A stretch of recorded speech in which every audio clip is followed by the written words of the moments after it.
našo baziliko zebe, lahko se prehladi, gre za sorto Magic Blue. Vidimo, da ima čudovite listne žile, ki so obarvane in to so njena najbolj privlačna značilnost. Vsekakor pa ne gre zanemariti cvetov, ki so vijolični in jih množično obiskujejo čebele. Zdaj pa prihaja mraz, slane in bazilika lahko pozebe, zato jo premaknemo bolj v notranjost balkona, še posebej po noči. No, tukaj vidimo citronast timijan, ki ima okus po limoni, se lepo razrašča.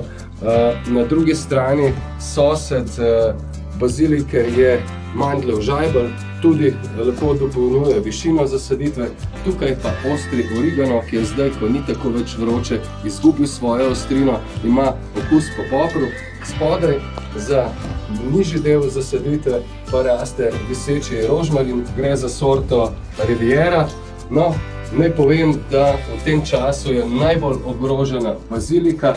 Pazite na njo, premaknite jo v notranje prostore, tam, kjer raste samostojno v loncih. Jaz pa bom tako zasaditev prestavil v notranjost balkona, pokrival z belo vrtno tkanino, ko bo sonce pa seveda aroma nazaj na balkon, tako bodo prijatelji v tej zasaditvi še dolgo skupaj.